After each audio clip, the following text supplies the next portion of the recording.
Liftoff will start in T-minus 10 seconds.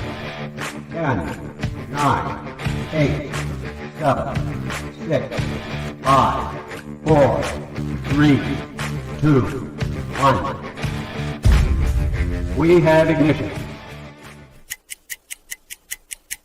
It's time! 17 seconds from Game 7 or from championship number 6. Jordan open. Chicago with the lead. I got a piece of it. It comes off. The Chicago Bulls have won their 6th NBA championship. Tying run at second, 2 out. Palmero over the head of Jenks. Uribe charges close. Out! And the White Sox have won the World Series. To the far side around the 8-yard line to Hester. Under it and to the middle with the 15 to the 20. Break 3 to the 25 to the 30 to the outside. 40 midfield. 40 30 to the coast. 20 15 Hester 5. Oh! Touchdown!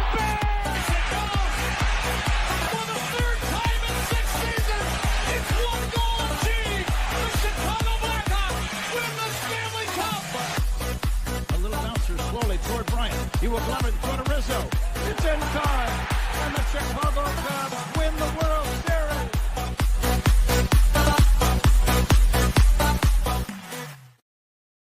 What up, what up, what up? Welcome to Shawn and Maya in the morning on this Hump Day edition. I'm your boy, the SuperBack, Shawn Sierra with a crooked hat. Thanks for tuning in. If you're watching us on Facebook Live, well, then I guess you found us on Facebook. And if you're not following us on Facebook, what? Come on, go to Facebook, type in Sports Zone Chicago, click the like button, and now you're following Sports Zone Chicago. Simple. But wait, there's more. Go to the show's page, go to Shawn and Maya in the morning, like that page as well. So not only will you get Shawn and Maya in the morning, but you'll also get Sports Zone Chicago, but you'll get Shawn and Maya in the morning as well. If you're watching us on our YouTube channel, excellent. And if you're not subscribed to our YouTube channel, come on, guys, keep up with the Joneses and them. Go to YouTube, type in Sports Zone Chicago, click the subscribe button, but also click the notification button. That's the little bell next to it, and that'll let you know anytime a show from Sports Zone Chicago is going live. Get it? Got it? Good. Now, watch this on our mobile app. Yay. Please don't tell me you didn't know we have a mobile app. Come on, man. We all should know we have a mobile app. So go to the place that you get your apps from. And it doesn't matter whether it's iTunes or Google Play or Amazon or Walmart or Kmart or 7-Eleven, Zayre, Zemsky, Macy, Montgomery Ward, Woolworth, Webolts, Gold Blast. It doesn't matter where you get your apps from. Just go there, you type in Sports Zone Chicago, you download it. You take us with you on the go. So not only do you get Shawn and Maya in the morning 3 days a week, not only do you get our other live shows throughout the week, and not only are they archived there like they are on Facebook and YouTube, but I'll tell you what, we give you a slew. And I mean a slew of articles thanks to my man Clarence Council III. Big up to Clarence for keeping you abreast of all articles Chicago sports related. Now, if you're watching this on a Roku channel, I like that kind of party, baby. And if you don't know, you better ask somebody. Sports Zone Chicago, we have our own Roku channel. So if you have a Roku television in the house, do us a favor. Download Sports Zone Chicago's channel to your television. Put it there next to the big boys. Netflix, Hulu, Prime, HBO Max, Disney Plus, Paramount Plus, Stars. Oh, yeah. Friday, Stars. Season 3, Raising Canaan. Start streaming at midnight on Friday, baby. I'm fired up. But I digress. Put us there. Watch us on the big screen. Hell, we're on the big screen, right? Mickey, Ficky, now. You can also tweet the show. Tweet us at Sports Zone Shy. That's CHI at Sports Zone Shy now. If you want to follow me, just me personally online. Want to know what I did? Let me tell you what I did.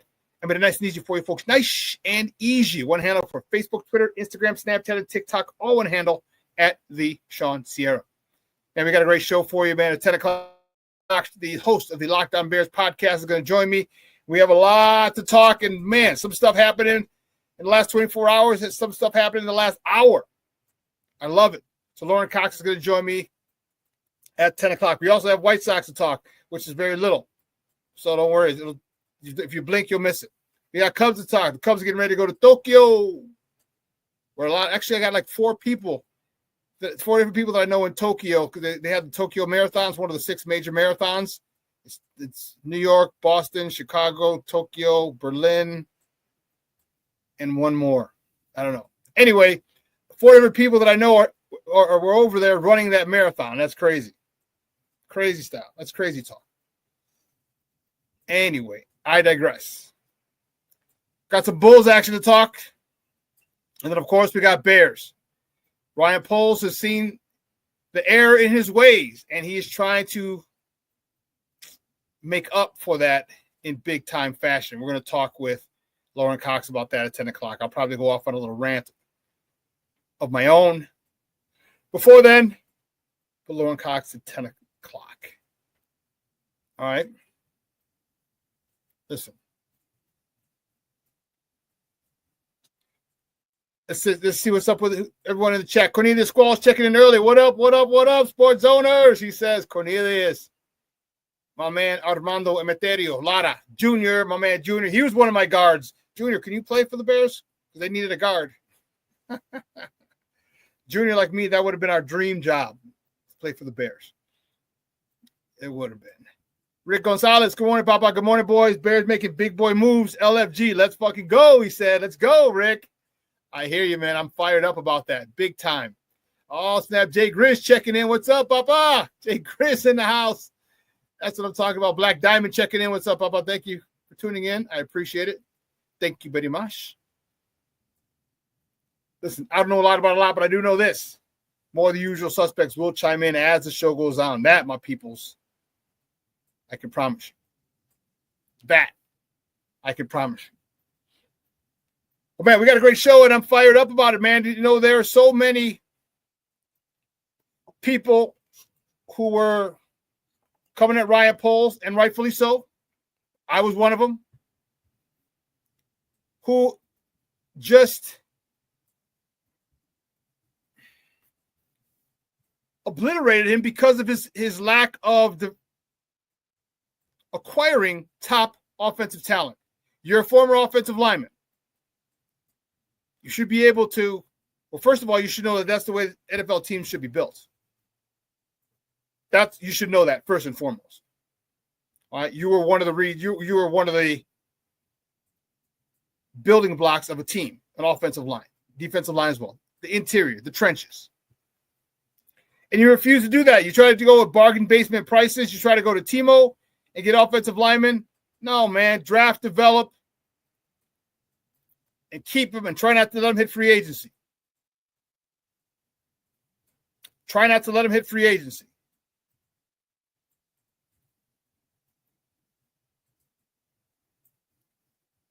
So I am happy that he finally decided to address the situation. And it seems like we got some pretty good players. I'm happy about that. I'm very happy about that. Because you have your quarterback, and you had no protection for him, and that was disheartening. That was disheartening. Let's see what else. No, Black Diamond, we got your mock. We were going over it, and remember we were supposed to go over it the other day, and then we just lost time. We just see here you go. There you go, right there. We'll talk about it. We'll try and talk about it today. All right, so don't think I forgot about you. All right, don't think I forgot about you. Don't think I forgot about you. Brandon Shush checking in. Good morning, Papa. How are you? Thank you for tuning in. I appreciate you. Oh, man, Mondo, Timu.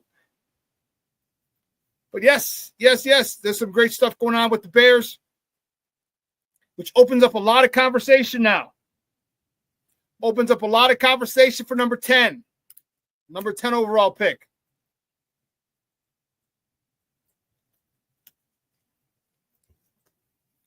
I don't think we're done in free agency, nor do I think we should be done in free agency.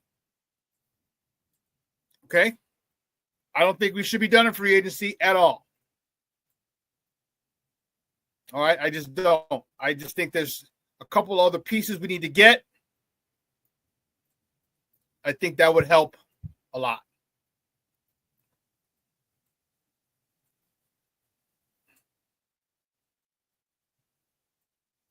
Oh, you at the rodeo last night and you're on TV? That's dope. That's dope. That is dope. But I'm getting a little excited now, more and more, because now this is something that should have been done a couple of years ago, Ryan Poles. Should have been done a couple of years ago. But your half-ass efforts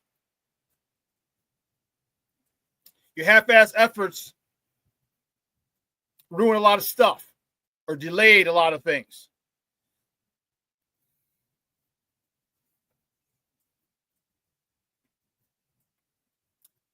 Sean Walls, but he's checking in. What's up, Papa? Good morning. He says maybe the Bears drafted a running back at 10. No, I don't believe so. I think it would be a mistake to do that. First and foremost, I also think that I think they need to get one more piece. I think you need Drew Dahlman. Okay, I think you need Drew Dahlman because here's what happens. If you get Drew Dahlman and you trot out this offensive line with Darnell Wright, Tooney, Drew Dahlman. The guy, oh, now I just forgot to do. What the hell's the dude's name? Jonah Jackson. Sorry. And even if you left Braxton Jones there, which I don't think they will, but even if you left him there, that offensive line is is a much better upgrade. Much better upgrade. That's an upgraded offensive line from last year. If you go Darnell Wright, Joe Tooney, Drew Dahlman, Jonah Jackson, and Braxton Jones. And that's only. And what if you draft Will Campbell or Kelvin Banks at that left tackle position? That offensive line is a really good one now. Now they got to still gel. Let's not get it twisted. They got to gel. It's going to take a while. Rick, you asked the question: is Tooney going to play guard or tackle? Most likely guard. Most likely guard. That's where he's been playing. That's where Tooney is a 4-time Pro Bowler.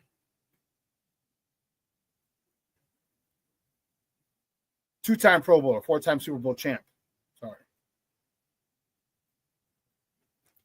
My apologies.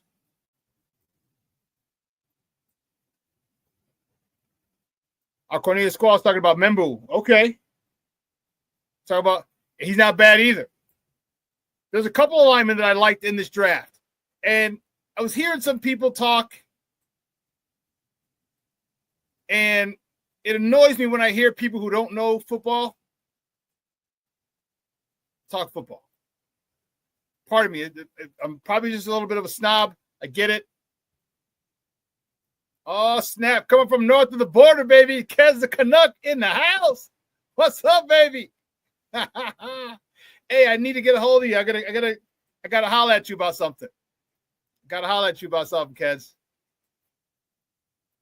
Gotta make sure we're friends on Facebook too. Armand Membo, he's nice. I liked him. I also there's another guy. Who did I? And I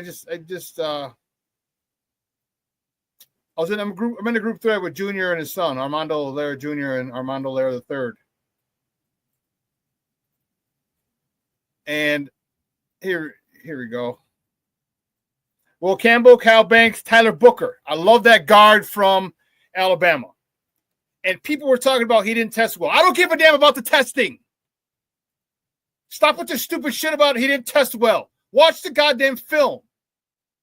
Watch the film and see what he does on film.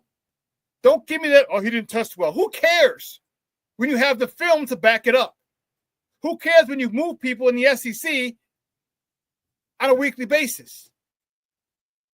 Stop bringing that up as if, why do we always got to bring people down?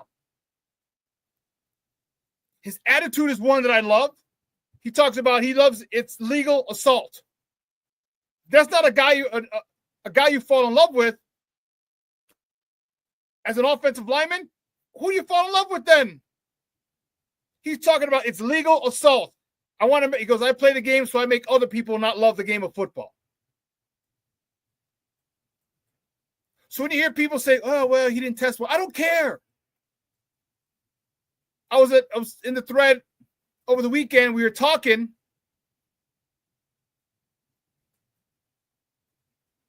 And we're like, why the hell are linemen even running 40s?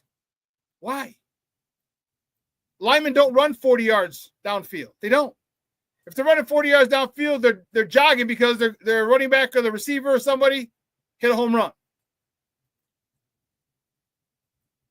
I was telling Mondo Jr., I was like, man, just check their short shot, their short pull, their long pull, their short shuttle, the bench, the broad jump. Those are the things you want to see. How explosive are they with the broad jump?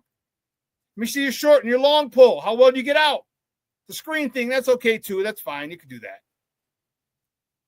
But a 40? Come on, man. It's silly. There's no reason for it. Black Diamond, yeah, you're right. Pohl seems to be trying to atone for his arrogance. Yes, he is. Sometimes you got to be humbled. And maybe Ben Johnson said, hey, here's who I need. Here's who I want. But is that an upgrade?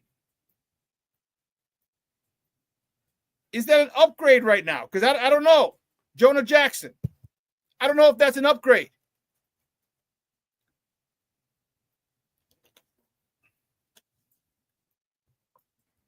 And here's why. You're going to pay this guy $17 million next year? And when I saw this, it rang so true. Clay Harbor. The last 3 years, Jonah Jackson's played 29 of 51 games.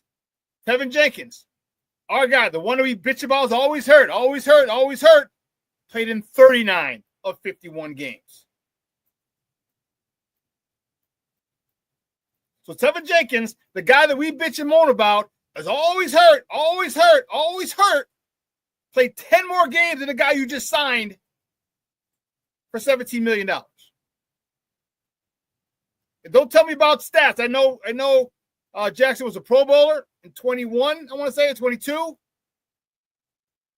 But if Tevin hadn't been hurt, he was out of Pro Bowl trajectory a couple of seasons, 2 seasons ago, I want to say.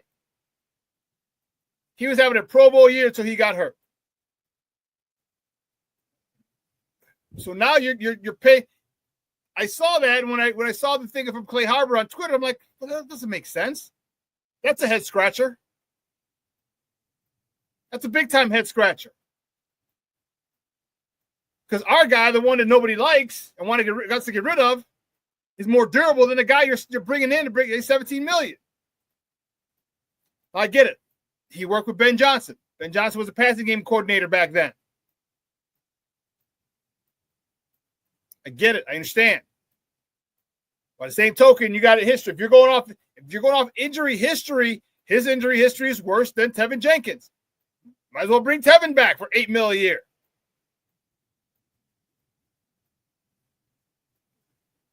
Because you can't tell me. I know Jonah Jackson was a Pro Bowl. I get it. But as I said, Tevin was in a Pro Bowl trajectory as well. Nobody to set the tone like Tevinjenkins did. Last person to set the tone like that was Kyle Long.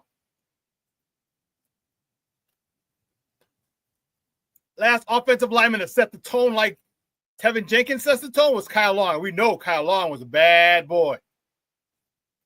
He was a bad man.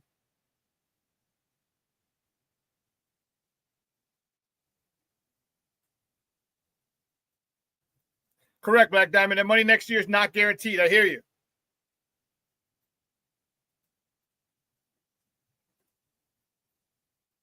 DY Nemesis in the house on the 1s and 2s, baby. He says something to be said here about scheme fit. Johnson Poles creating the building blocks. Well, obviously, he's a fit. He played in Detroit for 4 years. 4 years. Okay, so he's a fit. But why are the Rams getting rid of him after 1 year? That's a red flag. Why the Rams would get rid of him after 1 year for a 5th-round pick?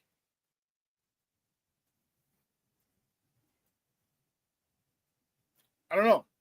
You just gave this guy a lot of money. And now you want to get rid of that contract?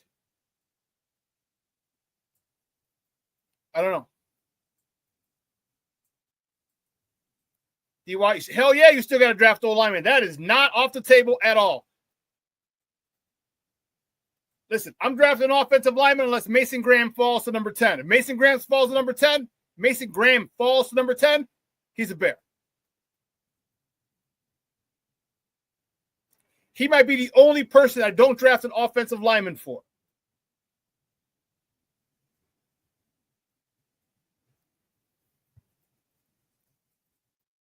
He's probably the only person I'm not drafting an offensive lineman for. Because I know you got Will Campbell, Kevin Banks, but also don't forget you got Cam Ward, you got Travis Hunter. I don't know what's happening with the Shedeur Sanders situation. All right, there's a couple of people. I mean, we're 10. I think there's going to be a good offensive lineman.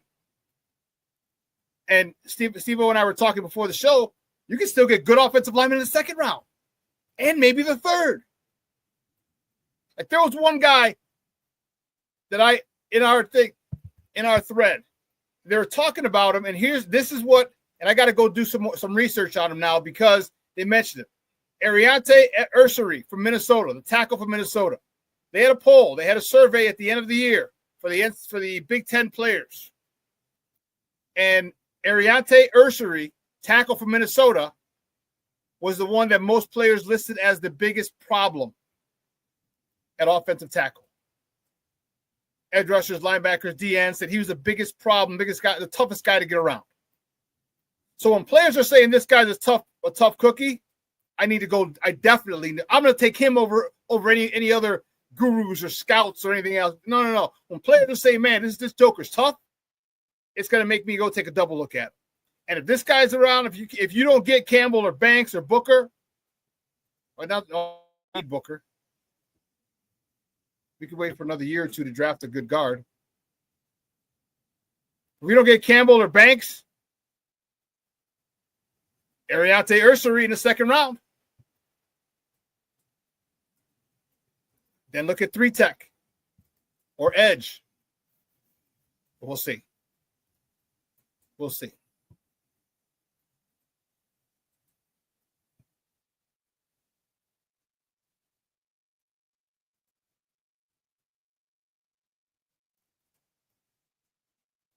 I got you on my kids. Can I count?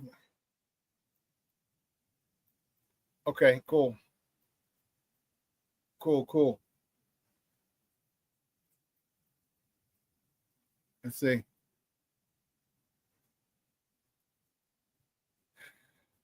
Deshaun Watson is supposed to do his due diligence on Jonah Jackson. He's kind of caught between a rock and a hard place. But here's where he should have set the tone and said, hey, listen, I know he's your guy, Ben. But here's the problem, is that they're carrying all of his contract. They're taking all 17 mil. Like, I would have taken him if you take some of his contract because of his injury history. See, but Ben Johnson is going to come in and he's saying, I want this guy, this guy, this guy. And Ryan Poles kind of has to acquiesce. He's a new guy. You know, when you start a relationship, you know, your significant other asks you something, can you pick me up? Yeah, honey, of course. Sure, no problem. It's really a pain in the ass. You don't really want to do it or you have other stuff, but you do it anyway because it's new, it's fresh. Yeah, Rick, I get you. And he knows him better than Tevin. He does. That's another good point. That's where the relationship comes in.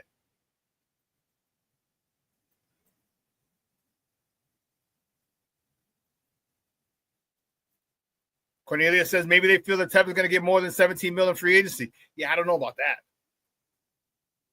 I mean, we're talking $5 to $8 million, I think, for Tevin, in my opinion.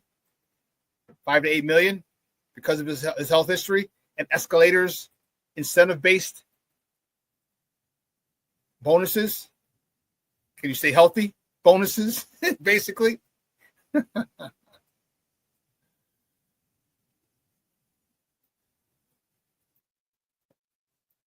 Right, it was the 6th. I hear you. I agree.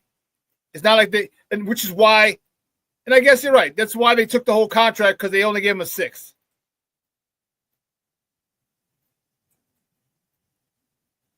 DY, these decisions obviously have Johnson written all over them. Whose opinion do you trust more, him or Poles?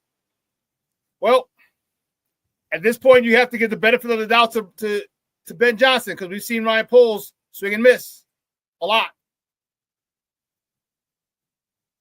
But here's also the other issue. Don't just because he's your guy, you fall in love with him, doesn't mean it can't be a bad pick. It can't be a bad decision. Like I said, he's played in less games than Tevin has. And if you've been talking to Tevin, if you've seen him in interviews, that's how he is in person. Like, when I've interviewed him, like, Tevin's a guy who'll do whatever you need. Like, if you want to teach him something. He'll teach you. He'll pick it up. No problem. He's a yes, sir, no, sir kind of guy. Gets out there and does it. And he's cheaper. But I think it's just the newness of the relationship between Ben Johnson and Ryan Poles. So Ryan Poles is kind of going to acquiesce. Just is what it is. James Ford checking in. Good morning, Papa. How are you? Thank you for tuning in, man. I appreciate you. Well, listen, let's take a quick break. On the other side of the break, we are going to get to the top of the morning topics. I promise. For real. All right, we got a lot of top of the morning topics to talk, so don't go anywhere, folks. Keep it locked right here. Shawn and Maya in the morning on Sports Zone Chicago.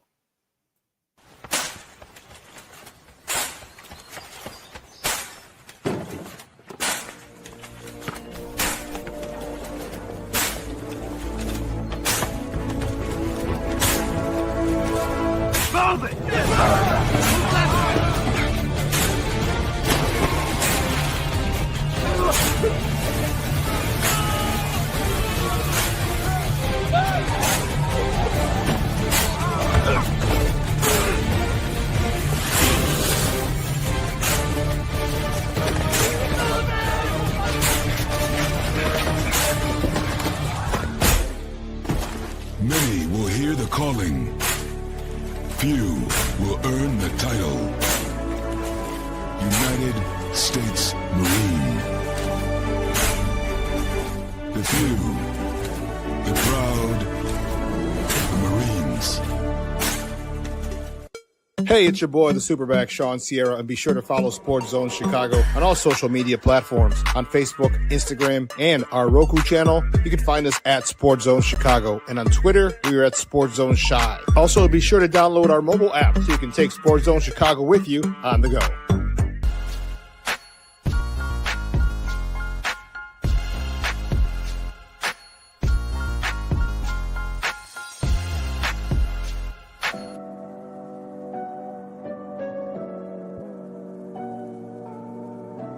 How do you take care of your mind health? For my mental health, I meditate in the mornings. I have my dogs. They're the best. I just find ways that help me just relax. Finding things that make me happy, like being close to my family. I meditate a lot and read books. I have hobbies outside of the game. I'm able to switch off. I'm able to turn my brain off from the game of basketball. Your mind health matters. Your mind health matters.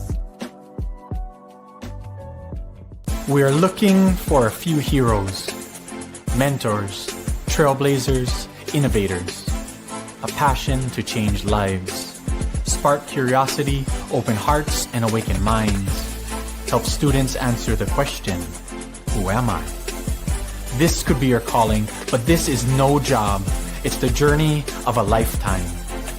Be a hero. Be a teacher. Mental health and learning disorders don't discriminate. 17 million children and adolescents in the United States live with disorders like anxiety, depression, ADHD, and dyslexia.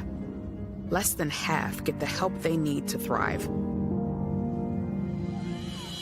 Help the Child Mind Institute change these children's lives. Visit childmind.org.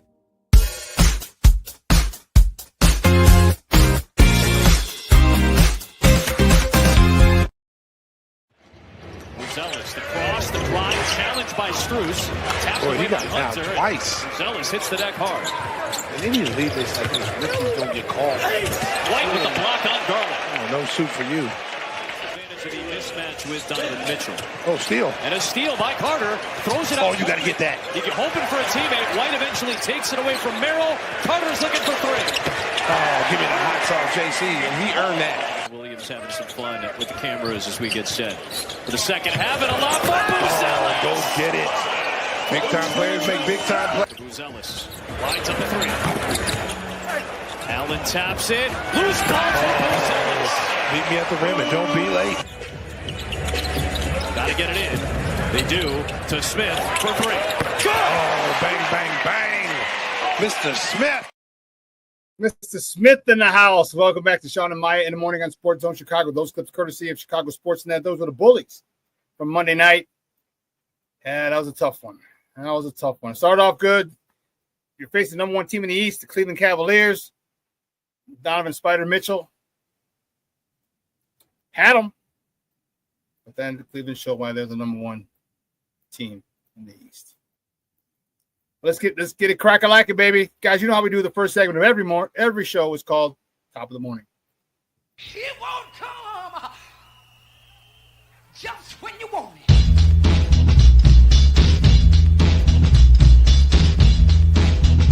Top of the morning to you. Top of the morning to you. Top of the morning to you.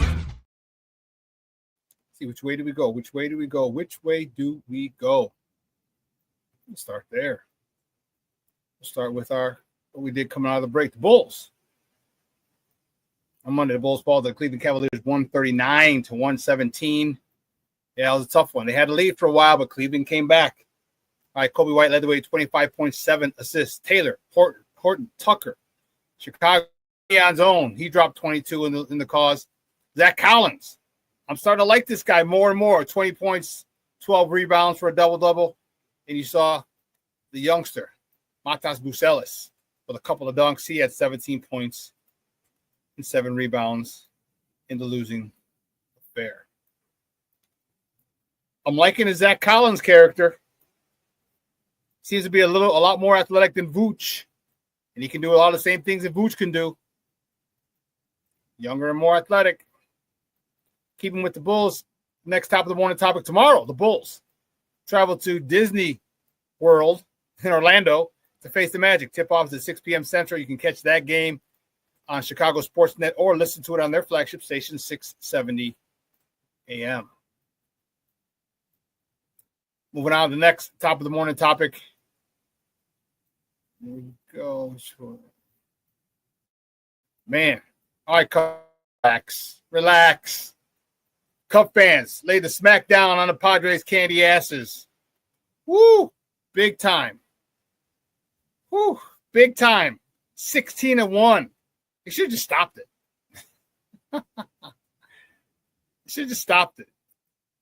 Shota Imanaga, he started. He got the win. He's 1-0 in the spring. Even 4 innings, 2 hits, no walks, 3 punch-outs. Allen was 2 for 3 with 3 RBIs, his first 3 of the spring. Triantos was 2 for 2 with a double, his second of the spring.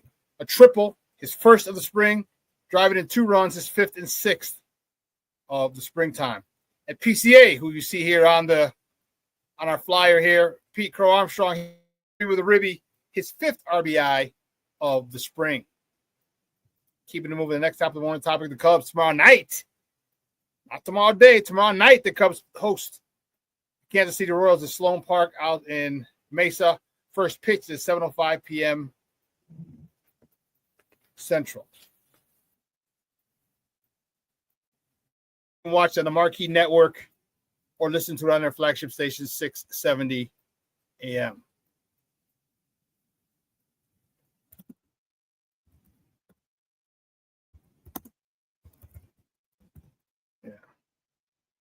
Do it one more time just so you can see it.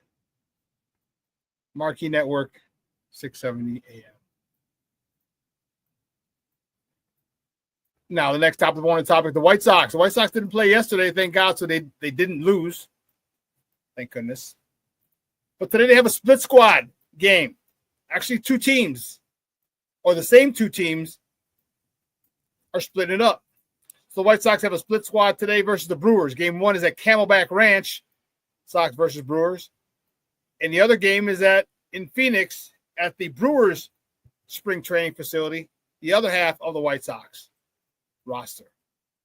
First pitches are 2:05 and 2:10 Central Time. How are they going to do this?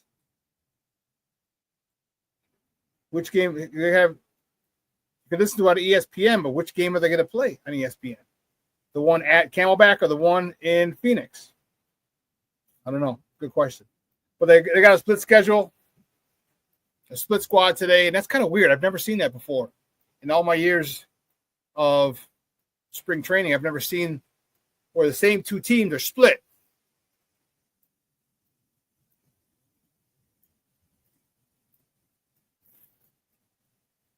Oh, snap. Okay. Off the Dub is checking in today. Papa, how are you? Thanks for tuning in. Here he is checking in. Let's get it. Said your Cubs going to make a run this year. They better. They got a really good shot. They have a really good shot to make a run. There's really no one in the Central. You got some good pitching. You added some offensive firepower. I would say you'd probably be favored to win the Central. It's just me. Got to put up with you guys talking all that shit all season. We're trying not to lose 100 games, and you guys are trying to win the playoffs, trying to win the division.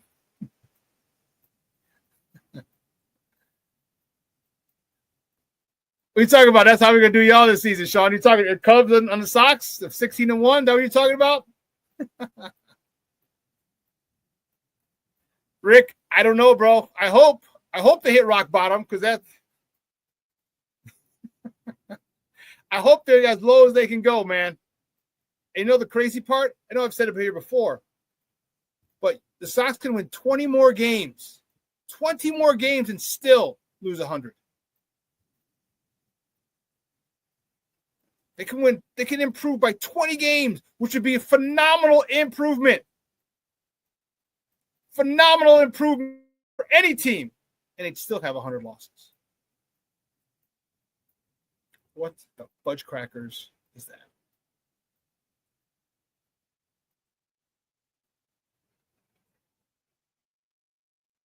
It's all over. I hear you, man. Hey, hey, Black Diamond, I grew up in the era, man.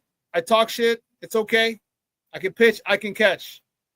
I'm not. No, I don't get hurt when you say something against my team. No, dude. Come on, man. Grew up in that smack talking era. You know what I'm saying?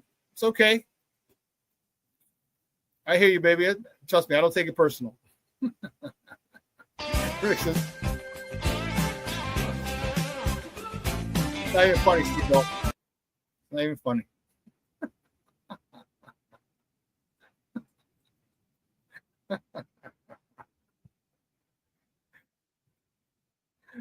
Oh, goodness gracious. Great balls of fire. Next top of the morning topic, baby. That's what I'm talking about. The Bears made some moves. Actually, they made 3 moves. Well, 2 moves yesterday.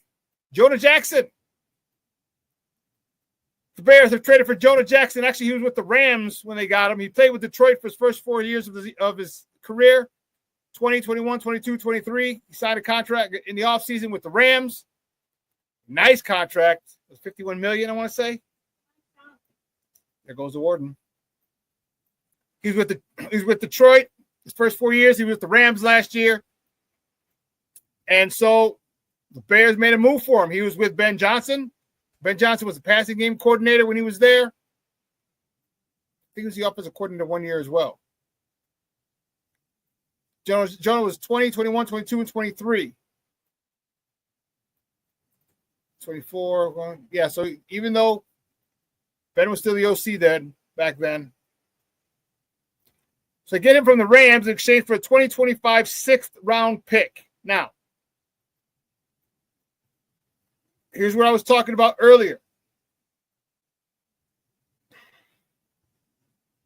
Jonah Jackson. in 3 years, 51 games. He's only played in 29 of them, while Tevin has played in 39 of them. It's cause for concern. Hope this young man's healthy.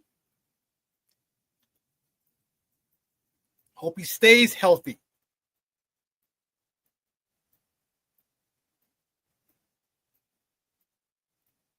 Hope he stays healthy. Also, the Bears announced that they would not tender a restricted free agent offer, an RFA offer to Sam linebacker Jack Sanborn. Doesn't mean he's necessarily gone. There's still a chance he could come back.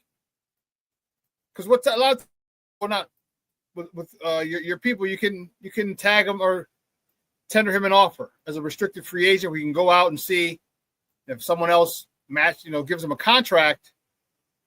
You have the right to match it.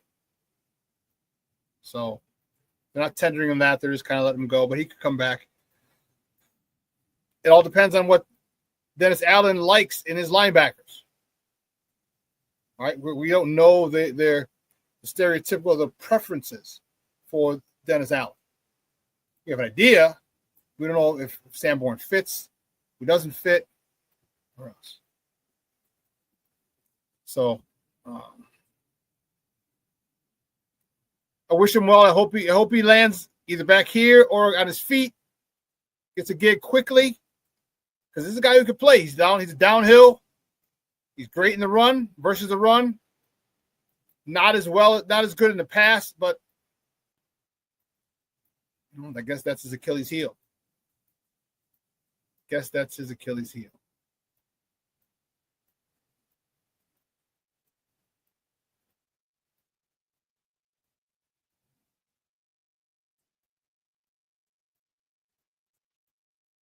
Rams played him at center also. Pulls up versatility in his lineman. Yes, he did play at center. He did play at center, but he only played 4 games last year. I think he's going to the guard spot. It's not even get it twisted. He's at a guard. Put him in left guard. And then the news that usurped or superseded the news from yesterday. Yesterday's news was Jonah Jackson. Today's news that came out this morning, man, for Adam Schefter, All-Pro guard Joe Tunney being traded to the Bears in exchange for a 2026 4th-round pick. 2026 4th-round pick.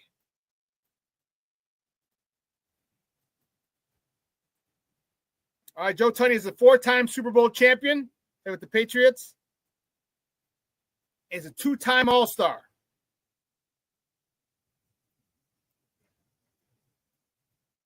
So it looks like they have their guards. Joe Tunney's 32 years old. Here's the situation.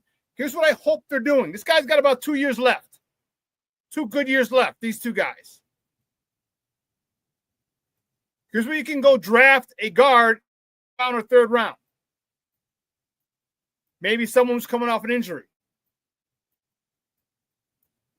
Maybe someone who's a late bloomer.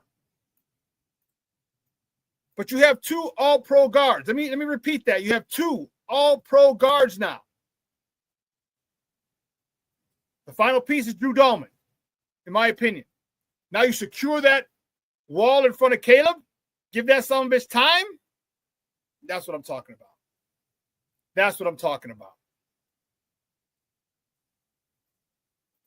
Give him time. Let him step up in the pocket. Make sure he doesn't have to take his eyes off of downfield because there's someone in his face breaking through. You get Drew Dahlman, Caleb's going to have all day to throw. All day.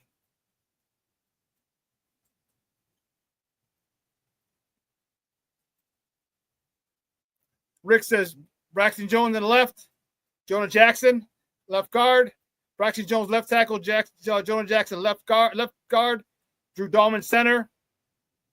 Tunney, right guard. Darnell Wright Right tackle? You're damn right it's a nice upgrade, Rick. You're damn right. You're damn right.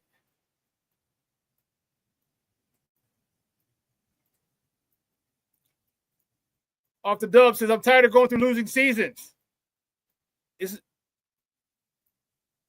We have to be playoff bound. I agree. I agree.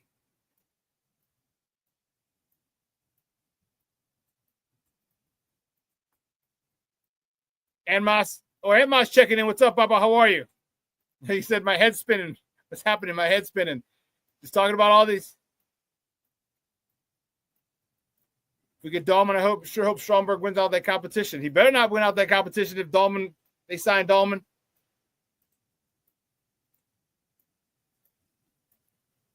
So it's going to be interesting. It's going to be interesting because now you have a huge upgrade. Remember, the 3 interior linemen are your run game.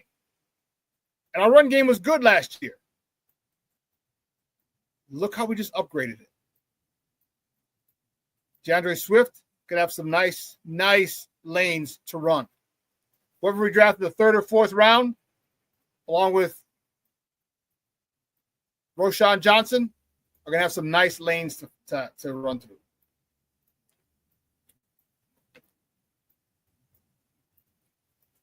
And some people are saying, well, draft GNT at 10. I still think that's too high. You can still get, there's Caleb Williams, there's Omarion Hampton from Virginia. There's Trevion Henderson and Judkins from Ohio State. There's a couple of good backs that you can go get in the 3rd and 4th round. And that's the one thing you want. You get good backs late with an upgraded offensive line. See, now you address it, and I salute you, Ryan Poles. I'm going to give you shit. I'm going to give you credit, too, when you do well. You upgraded the offensive line with Pro Bowlers, so now you can go draft guys and fill them behind them. You can draft good guys. Like I said, is there a sleeper guard? Is there a guard who might have been on the radar last year but got hurt, or coming up this year? A kid's getting people on. He's on the radar this year. Maybe gets hurt next year. You could draft them late, or it could have happened 2 years ago and he's coming out this year. Now you can go draft them and say, okay, sit here behind these all-pro guards and learn. So Philadelphia does. Get all-pro guards, all-pro linemen. You get talented guys behind them to sit and watch for a year or so, and then when it's time for those guys to go, it's seamless. They step right in. Mondo says, I like Caleb Johnson out of Iowa. I do too. He's a physical back. He's got really good speed. Yeah, I do too.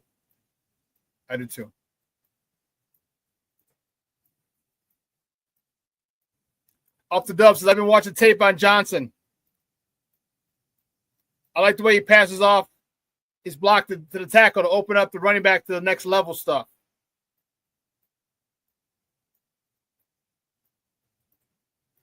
Telling you, it looks like we actually have something here.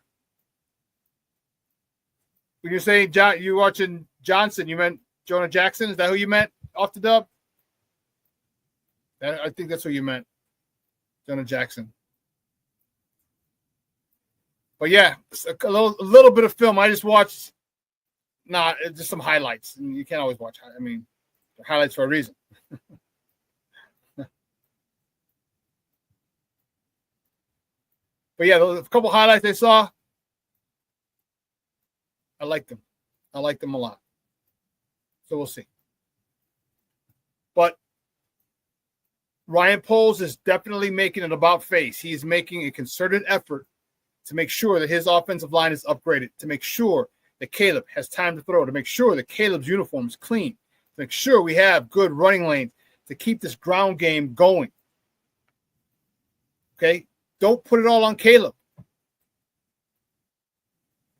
look, Caleb's going to get to a point. Caleb's learning a new offense this year. So Caleb's going to get to a point next year where he's comfortable in making all the changes, all the checks, all the adjustments, everything. But until then, give him a run game. And Ryan Poles, you've drastically upgraded that run game with the offensive lineman. Now we'll go get a running back in the third or fourth.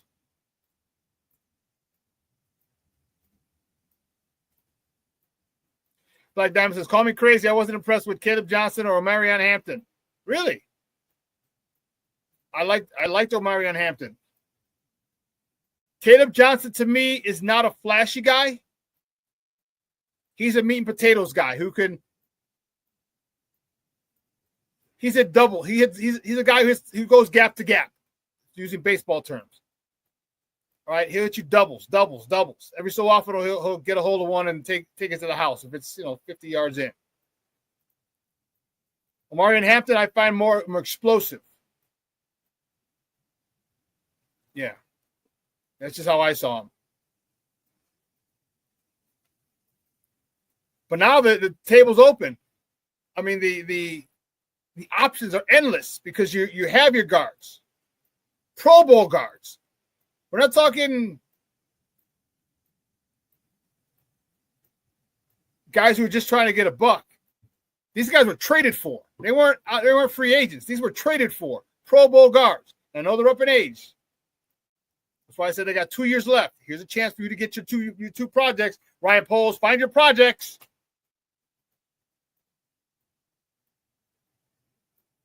Find your projects. Go be the smartest man in the room. Get 2 more guards so you can sit behind these 2 Pro Bowlers. Hopefully they're able to soak up the knowledge that these guys have. Oh man, Mr. Shorty checking in. What's up, Papa? How are you? He says, top of the morning. I've got meetings all day. Just wanted to pop in and say hi. Bear down, Shorty. Hopefully you can check it. Got some good talk about the trades. The Bears just got 2 new guards, 2 Pro Bowl guards. That's what I'm talking about. Pro Bowl guards. That is key.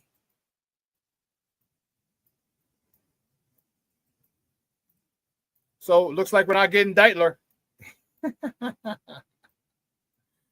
Looks like we're not getting Deitler. Steve, when you get a chance, can you put that the Tooney flyer up in the drive so I gotta post that. I get a chance. I'm gonna post that when I get a chance. So I'm a little excited now.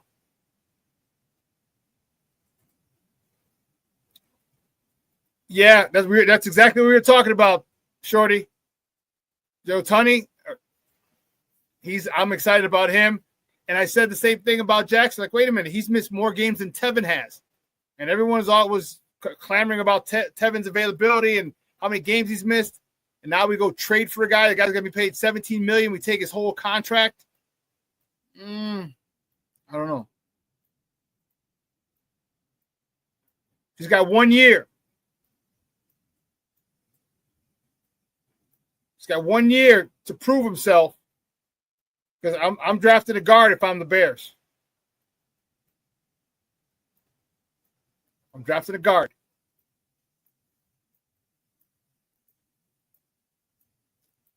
He's got to run high and by to you all. Bear down. Hey, Shorty, I appreciate the time, man. Appreciate it.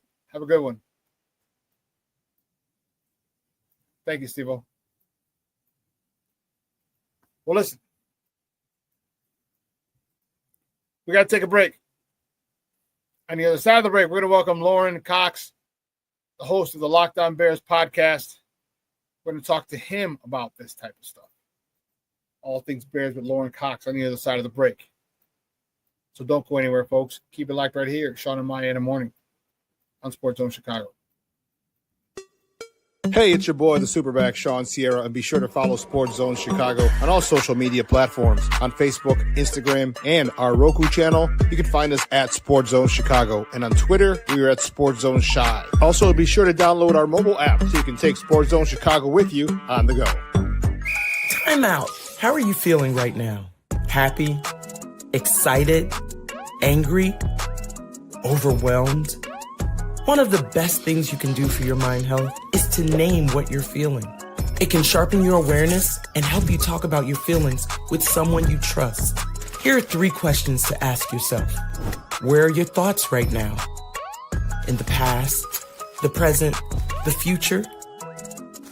Do you notice any sensations in your body? Is your heart beating fast? Is there a flutter in your stomach? Or are you fully relaxed? What do you need right now? Time with others? Time to yourself? Remember, there's power in this awareness. So find ways to identify what you're feeling today.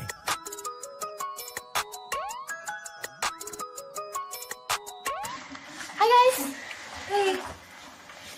Hi, Megan. Hey, Jessica.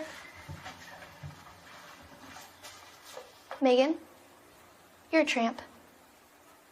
Brian Fitch told me you guys made out. Everybody knows. He said your breath smells like garbage. And he almost puked. He says you're the most desperate girl he knows, besides your mom. How many boyfriends does she have anyway? Lots? Your makeup makes you look like a clown. That zit is huge, zit face. Ugly.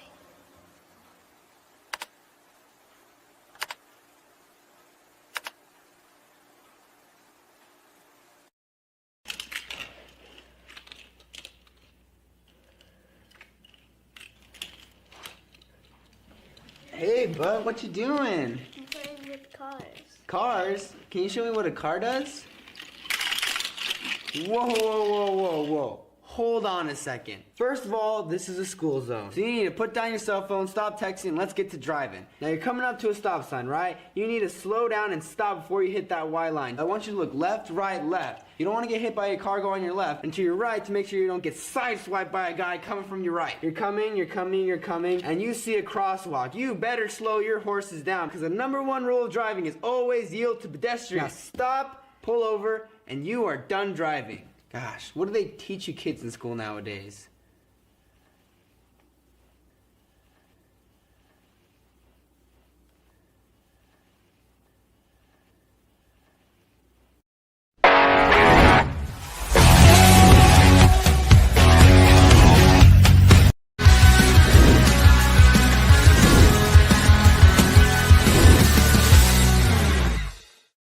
Because we had the luxury of a very good offensive line, that's what we look to capitalize on and feature. You know, I see Darnell Wright very much in the same mold as a Penei Sewell, and we try to do things the last 3 years in Detroit to highlight Sewell in space, highlight him on one-on-one blocks, him against their best defensive linemen. I see the same thing for Darnell, and that's where look forward to getting to know him a little bit more this springtime and in training camp. But what I saw on tape last year showed a lot of promise in terms of the player that he can be. Welcome back to Shawn and Maya in the morning on Sports Zone Chicago. Those comes courtesy of Fox 32 in Chicago. That was Cassie Carlson talking to the man, 50 grand, man, 13 million. Just saying, not 50 grand. Ben Johnson at the scouting combine. And he was talking about Darnell Wright. Darnell Wright, listen. Any of you who played sports, you know your skill level rises. When you add good players around you, you play better. Darnell Wright's a good tackle. He's a really good right tackle. One of the better right tackles in the NFL. You're adding a Pro Bowler next to him? I like that kind of party. Oh, I like that kind of party. I anticipate his level of play improving. And he kind of had a regression last year, in my opinion. But I think he's going to have a bounce back year with a Pro Bowl guard next to him. Man, let's get right to it, my man. My guest today, I'm excited to have him. He is a host of the Locked On Bears podcast. He's been rocking with us for years. All right, you can find him on Twitter at Cox Sports 1, like Fox Sports 1, but with a C. Guys, let's welcome back to Shawn and Maya, Lorin Cox. Lorin, what's up, Papa? How are you? Hey, I'm doing well. It'd be nice to go 24 hours without a big Bears move so I can breathe for a second. But hey, I'll take offensive line investment all day. That's what we've been asking for. we have. But talk to me. I wasn't overwhelmed with the Jonah Jackson signing. Johnson signing. Jackson. All right. He's missed more games than Tevin. And we bitched and moaned about Tevin not being available. And he's played in 29. I'm talking Jackson's played in 29 of the last 51 games, the last 3 seasons. And Tevin's played in 39. So Tevin's played more. Why should we be all really super excited? Because it's not like Tevin wasn't a Pro Bowl level guard when he was there, when he was healthy. He was. Yeah, the Jonah Jackson trade's a little bit harder to swallow for me because of the significant financial price tag there. Like I'm with you 100% that the injuries are a major concern there. I think the silver lining you look for there is obviously the Ben Johnson connection is nice in a lot of ways, but like it's not so much to me that like Ben Johnson's going to get him back to some higher level of play, but that Ben Johnson's intimately aware of Jonah Jackson's injury history every year, except for this past year with Los Angeles. And he would have had full access to all those medicals in Detroit for the last couple of seasons while he was there. And you feel like he knows exactly how Jonah Jackson takes care of his body in the offseason, how Jonah Jackson participates at practice, how he is in the locker room. And this is Ryan Poles kind of saying, all right, Ben, like we're going to trust you on this one. This is going to be your guy because he's going to end up being perhaps a more expensive version of Tevinjenkins for a player that maybe hasn't quite been as good lately. We'll see what the free agent market pulls out, because maybe Tevinjenkins ends up getting some huge deal and you go, okay, well, maybe after all, Jonah Jackson wasn't that expensive by comparison. Yeah, I can see that. We'll see. I don't know. I was thinking 8 to 10 for Tevin. His injury history, but man, people throwing money around. They got in his tape. The tape that's out there is good tape. We see him driving people. He plays well. So, but you only need one. There won't be one guy who offers him 15, 16, or 17. You know what I mean? And he's got a daughter, and a baby girl. You got to follow the money. And at that point, I ain't mad at you, Papa. And, I wish him the best. Just we'll keep it moving. But now they not only did they do that, now they got Tunney. So now they've added 2 Pro Bowl guards in a 24-hour span. How fired up are you for Caleb to have some God-blessed time? Yeah, Joe Thuney's definitely the big splash here. This is the kind of move we've really been waiting for here. Yes. And to me, like even with Jonah Jackson, it's like at least they're taking swings, as opposed to last offseason when it kind of felt like they'd take this piecemeal approach where it's like, okay, we'll trade for a backup center and we'll sign a cheaper guy and we'll have them compete. And boy, we hope that out of this competition, one of these players turns out to actually be good. But at least in this case, they're saying, no, this is the plan. This is who's going to start. This is a player who there's no question, whether or not he's going to be the guy in that spot. There's a question of whether or not somebody like Jonah Jackson's healthy, but like at least we know this is plan A. There isn't as clear of a plan B or something up in the air about what this is going to turn out to be. And someone like Joe Thuney, I think, gives both guys actually give the Bears some flexibility on the offensive line, because you can go into the draft and say, okay, you could potentially play Thuney at left tackle if you wanted to. If a really good guard becomes available and you want to move him around, you could play Jonah Jackson at either guard spot or potentially center if you get into free agency and you miss out on the center that you want, but maybe there's a guard available. Like I like that. Yeah, ideally these guys plug in as your 2 guards, one on the left side, one on the right side. But if something better comes up, or if another guard opportunity comes up, you have some ability to move these guys around and just, hey, let's get the 5 best offensive linemen on the field. And if that's a first round pick and at 10 overall, you can move guys around to find a way to make it work. I agree. And that's a great point. Is Jonah does play center. He did play center with the Rams. So he is the versatility works. And if he is healthy, that versatility could come into play.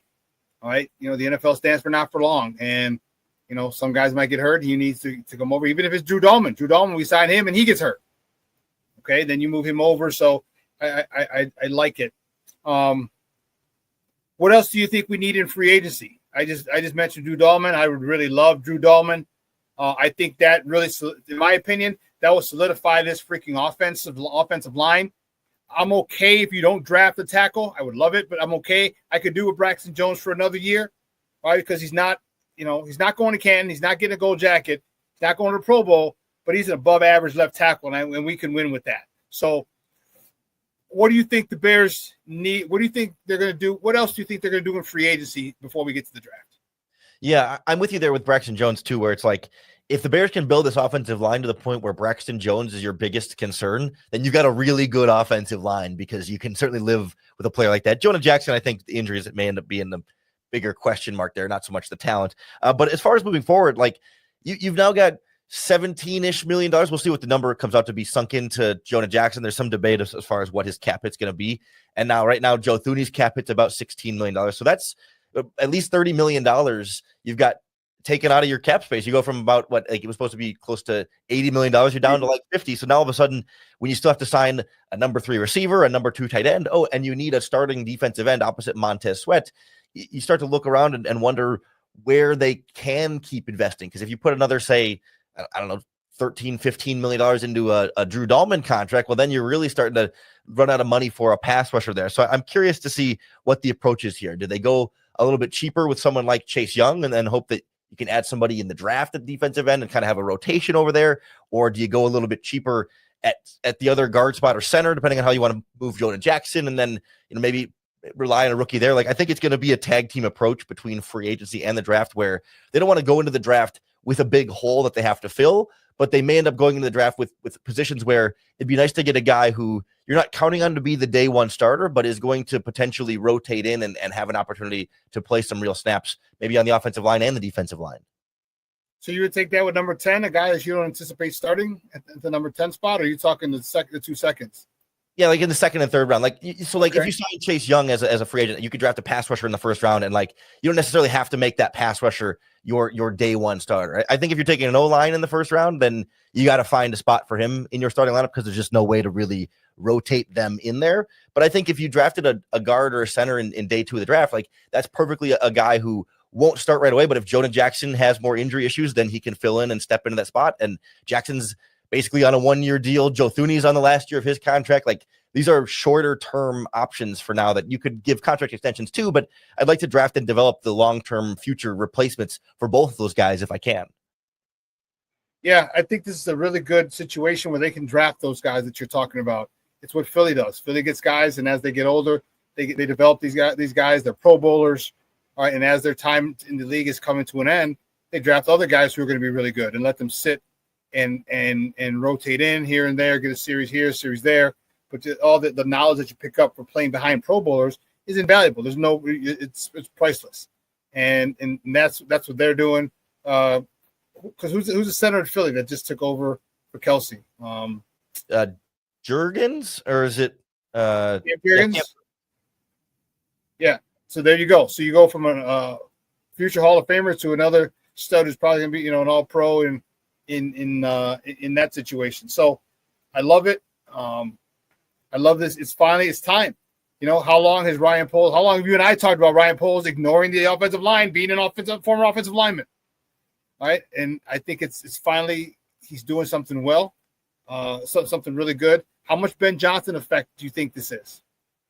Certainly the Jonah Jackson move is Ben Johnson effect for somebody that he absolutely worked with and had success with before. And even Joe Thuney from the Chiefs, like I would bet my mortgage that they asked Eric Bieniemy about him, because Bieniemy was his offensive coordinator for 2 seasons in Kansas City, just sort of check in and say, yeah, we know this is a great player who's made the Pro Bowl, but like, how is he as a leader? I mean, obviously he's got a reputation that's great, but when you've got a coach that literally was his offensive coordinator for 2 seasons, you're definitely going to bring him in on that discussion. So this is definitely heavily shaped by the coaching staff and heavily shaped by, I think it's obviously Ben Johnson's desire to have a better offensive line, but Ryan Poles recognizes that too. Like, it's not as though Ben Johnson had to be the one to come in and say, hey, the offensive line needs to be better. I think Ryan Poles could recognize that, but maybe Ben Johnson's the one who comes in and says, we need veterans on the experienced, sure things on the offensive line. Not just that it has to be better, but it has to be guys who have done it before at a high level in the NFL. It's something Johnson talked about at the combine, of like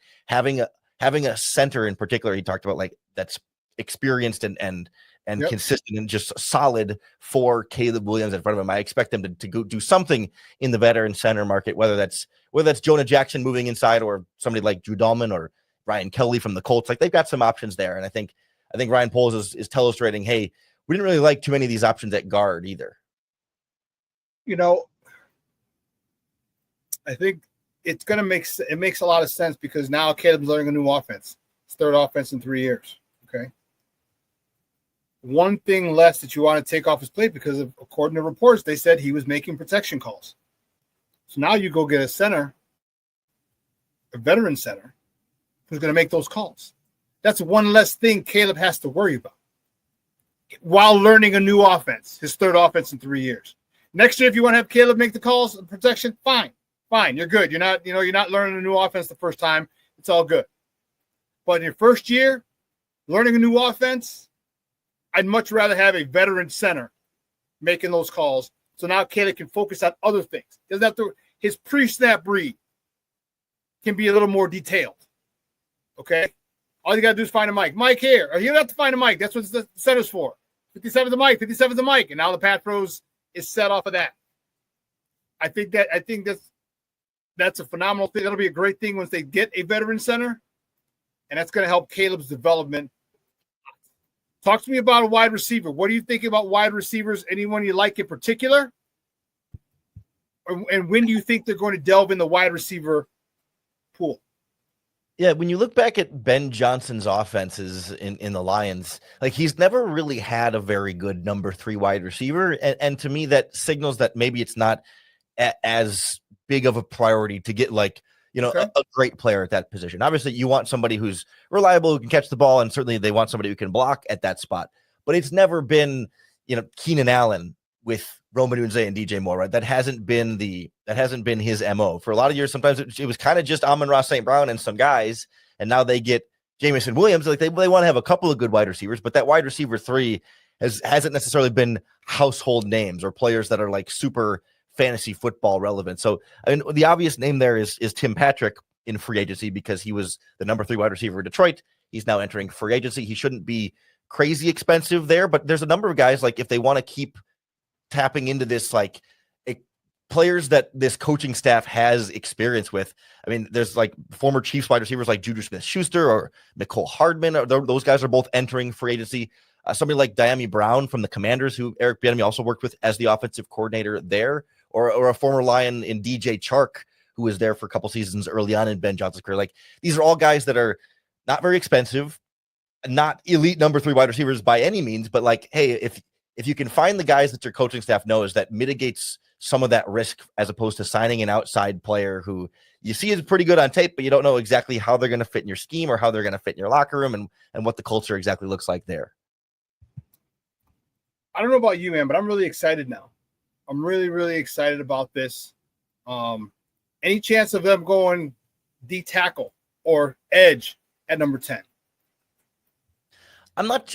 If Mason Graham from Michigan falls, then D-tackle's a possibility there, but I'm not sure that anyone else rises up to number 10 there. Like, Walter Nolan. You are here on that one, bro. We are right freaking here on that one. Yeah, Mason Graham would be a home run pick at that point. I really don't think he's going to fall that far. I mean, I know there was some of his combine measurements weren't like special by any means, but like, that's a really good football player. Like, that's just a football player, and you'll make it work in the NFL. I really like both of those Michigan defensive tackles, but the other one, Kenneth Grant, he's not a top 10 pick in this draft either. So to me, edge rusher is a lot more intriguing there. And I think in an ideal world, the best player available on your draft board is an edge rusher there, because I think it goes the farthest in terms of sort of like filling a need, but you don't want to reach for just a need there, but you get a lot of value from that being an edge rusher there. I'm not sure that it lines up super well, because you've got like Mike Green from Marshall has some legitimate like sexual assault accusations from his past that are red flag. James Pierce from Tennessee has some rumored, immaturity and question marks there that might steer the Bears away. And then there's somebody like Shamar Stewart from Texas A&M is an absolute freak of an athlete, but the production has been particularly low. It's not just low sacks, but not a great pass rush win rate either. So do they want to take a raw pass rusher with the 10th overall pick?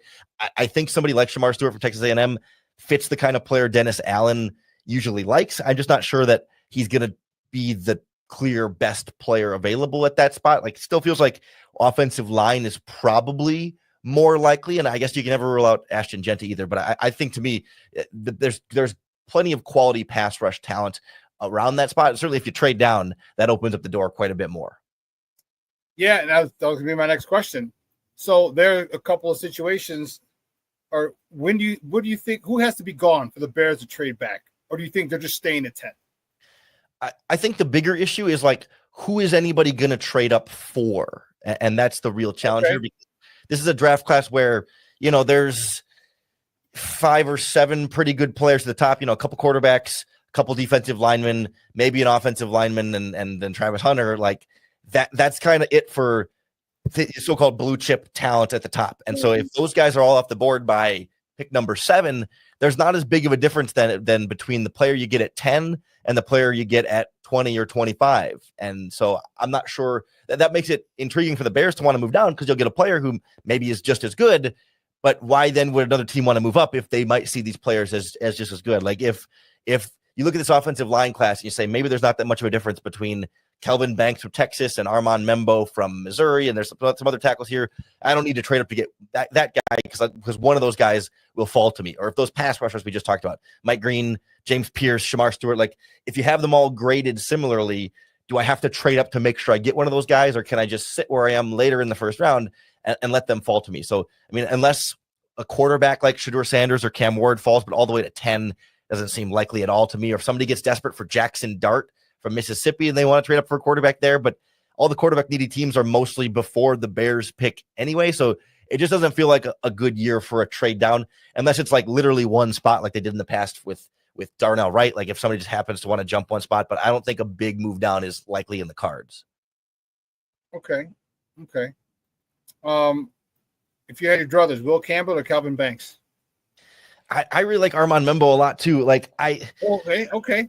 Yeah, I'm pretty torn on them. I'm not as sold on Will. I think Will Campbell's a very good player, but if we're nitpicking, right? Like, some people think Will Campbell is like clearly head and shoulders above the rest of the class. I'm definitely right there with you as far as those guys side by side for me. Like, I think Will Campbell is a little bit higher floor there for me, but I think Kelvin Banks can be even a little bit higher ceiling there in terms of like what I see is correctable in his game. Whereas like Will Campbell with me, it's more about like sort of setting up versus speed and getting on the edge, where it's sort of like, can he versus can't he do it? Whereas Kelvin Banks is like, oh, I can improve his balance and I can improve his punch timing and make him that much better of a player. So it's like, if I want to draft them right away to start and be great in year one, it's Will Campbell. But if I want to talk about a guy for 5 to 10 years, I might be more like Kelvin Banks or Armand Membo to me, who I think the physical tools are that much more intriguing overall. Wasn't it Membo who was screaming out running the 40? Yeah. Oh yeah. You want like a guy who's a little bit nuts, especially on that offensive line. Like, yeah, you do. Perfect. Yeah, you do. I'm telling you, I was a running back, and hell yeah, the crazy. My buddy in the junior, he's a freaking nut job. And then they had a couple other guys who were just crazy. Ron Rockemore, like, you love those guys, man. When they come in, those are the guys you love to run behind. You just love, because they're gonna do everything they can. They're in the pancake business, man. With offensive linemen, man, you just love it. And my guys would talk so much shit, like, all right, we're running here and try and stop it. I'm like, why do you tell them? Because they can't stop us. Especially at that position where, like, so often you kind of have to be the one who absorbs contact a little bit more. Like, you want the guy who's going to be the hammer and not the nail, right? Like, it can't be a passive position where, even though it sort of naturally wants you to be passive, because it's like, well, we wait for the guy to come to me, and how am I going to get him? Like, no, go get him and go drive him through. Like, we think of defense as the aggressive spot, and offense is sort of more waiting for it. But if you get the aggressive offensive lineman, like, those guys are the ones that have that extra edge and that extra level that kid just going to go above and beyond on those plays. Yeah, it reminds me of the offensive line of the Cowboys back in the 90s. Those are some going at it Mother Hubbards, going from Eric Williams to Nate Newton and who's the other guard? Larry Allen, who benched like 7,000 pounds. Mark Stepnoski. That's what you're talking about. The guys who attack. They would attack. They wouldn't wait. They attacked. And that's how we need those. That's the mentality that we need on this offensive line. And I think that they got some guys to do that, and I'm really happy about that, excited about it. Yeah, and when was the last time, I mean, I know it's been a while, but when was the last time a the Bears have had those kind of guys in the offensive line. Because I mean, Olin Kreutz, because you think about like, I think Kyle Long was the last one. Who? Kyle Long. Oh yeah, Kyle Long. Good call. Because I think about like, Tevinjenkins is a little bit more of a soft-spoken, easygoing guy. Braxton Jones, a little bit more of a soft-spoken, easygoing guy. Even Darnell Wright's kind of a quieter, easier going guy. Like I want a little bit more of that juice, that energy, and that hype. It's been a little bit too, I'm not going to call them soft, but just a little bit too low key on the Bears offensive line. And I think somebody like Joe Thuney is going to come in here and dial up some of that intensity for sure. Yeah, I think Tevin had it. He just didn't play enough.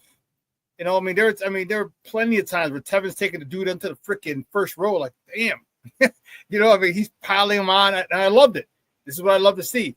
He just didn't do it. He was hurt too much, and I think that's one of the biggest things, for him. But before this, Kyle Long, he was a man. He was a nasty son of a gun, So yeah, and then before that, Olin. So to have these people like that on our offensive line is good. Any what are you thinking? What are you thinking about the Jack Sanborn thing? They decided not to tender him an offer. Doesn't mean he can't come back. But what do you think about the Sanborn thing? A local kid, great run defender, not so great in pass. But your thoughts on the Jack Sanborn situation of the Bears not offering him, tendering him an offer? Yeah, it's not that surprising because of what the tendered number is. I think it's like $3.2 million. So if they tendered him, they'd have to offer him a 1-year, $3 million contract. And he's not going to get a $3 million a year contract on the open market. Like that's what, Eric Kendricks is making with the Cowboys. And I was looking at some other linebackers, like some starting caliber linebackers in the NFL are making $3 million a year. Like that's not what Sanborn's going to get. So it makes sense for the Bears from that standpoint financially. I think the interesting thing about it is that they announced that now, as opposed to like, they have 4 or 5 other restricted free agents that they haven't made that announcement. It wasn't like one sweeping move where we're just, hey, we're not tendering any of these guys, even though they're not going to tender Doug Kramer, the center, at $3 million. Like obviously they're not going to they're not going to tender maybe any of these guys, but the fact that they announce it now with Jack Sanborn and saying, hey, you're going to be an unrestricted free agent suggests that they weren't making progress on the contract negotiations. Because with any of these guys, you could just sign them to a 2-year extension for $1 million a year or whatever and say, okay, that's pretty fair. Let's just move it on and don't have to worry about restricted free agency at all. This suggests that Sanborn and the Bears couldn't reach an agreement, or maybe the Bears weren't as interested in an agreement, and that Sanborn will have the opportunity to go out and test his market and maybe sign somewhere else, or maybe come back to the Bears and say, you know what, I'll take the money you were offering me instead. But I think it signals something more with him than the other restricted free agents that could still be negotiating those deals and might not end up even having to have a tender offer extended or not, because they just re-sign with the team and are happy to be back. Give me your thoughts on Caleb. It was all over social media yesterday. He's out throwing the ball. What kind of year are you expecting from him? Again, he's learning a new offense, but this offense is going to be built specifically for him. And I'll tell you what, I'm excited for this year, Lorin. I'm super excited for 2026. Super duper excited, because now there's no more learning curve, right? You had the whole year to learn a new offense, to make most of your mistakes. And hell, we may mess around and make the playoffs. I know it's crazy talk in these parts, but still, it's possible. 26 has me super excited. But what do you think Caleb does this year with an offense that he knows, that he's been told is being built around you and your skill set? Yeah, I'm right there with you on like 2026 is the year. And so I'm trying not to get over the top in the hype, because all offseason the hype train is going to build. It built last offseason, and that wasn't even with Ben Johnson and this coaching staff there. So I'm trying not to get too ahead of myself, but at the same time, like Caleb Williams found a way to throw for 3,500 yards and 20 touchdowns last season in spite of everything going on around him. So even if you just give him like stable coaching and a better offensive line, like that should, if everything else stayed the same, like that should drastically increase the production that we saw from him. So it's hard to not think that things are going to take a big step forward. But yeah, coaching absolutely matters the most in that conversation. But at the same time, we have to have some level of patience there to say, yes, it's not going to be a well-oiled machine week one. It might take 6 or 8 weeks to just really kind of work this through. It's going to kind of depend on how complicated it is and how quickly Caleb can pick it up, and then everyone else's ability to stay healthy around Caleb Williams. So I think he's going to have a great season. I think it's not unrealistic to expect he should be the Bears' first 4,000-yard passer this upcoming season. It doesn't mean he throws for 4,800 yards and 50 touchdowns, but like I think he can, if he stays healthy for the whole season, he should be able to pretty easily hit 4,000 yards, and we should be able to get to the point where like that's just the expectation every season, and that that maybe comes with 8, 9, 10 wins, and you're pushing for a wild card spot there, and you feel like, man, this team is really close to something, and one more offseason of a big splash move, and then this team can really, really take off to the next level. But I sort of envision like those first, like not those first couple seasons of Ben Johnson in Detroit, but like before the Lions took that big step to the NFC Championship game, like that year before, where they were right on the cusp but weren't quite ready yet, and we could all see it. But then everyone knew going into the next season that was going to be the time they make the jump. That's what it feels like we're on the beginning stages of for the Bears. That's a pretty good analogy. Good comparison. We do feel like that because we're not. I mean, defense. We have a lot of stars. We got a lot. I mean, yeah, we still need an edge opposite Montez Sweat, but every level we've got studs. Every level, and if things come together quickly with the offense, man, I definitely think we can vie for the division crown. If they don't, I'm not expecting them to win the division, but if things come together quickly. This defense will be motivated by offense scoring points. Plus, you get to go pin your ears back, and go get the QB because they're going to be passing the ball. So if that's, I'm really interested to see if it picks up quickly because again, it's built off of Caleb, built around him, and I want to also my biggest thing is this with Ben Johnson is just like Cliff Kingsbury did for Jaden Daniels. He didn't throw the whole playbook at him. He gave him a little bit. Let's work on this and get this down. Then he added a little more. Then he added a little more. Then he added a little more. Remember, Coach Eberflus was like, "Oh, we have the whole playbook. He's a smart young man. He's picking it up." Yeah, you don't pick it up. Not when they throw you the whole freaking thing. You work on something, right? You get that basic down. Then you add. You keep adding, keep adding.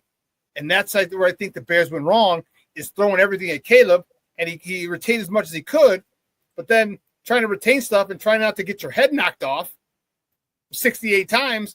It kind of stuff kind of can be lost in translation when you're running from Myles Garrett and a whole bunch of sack masters. So you give him if Ben Johnson does that, hopefully he does. I think Caleb's grasp of the offense is going to come along a lot sooner than many people think.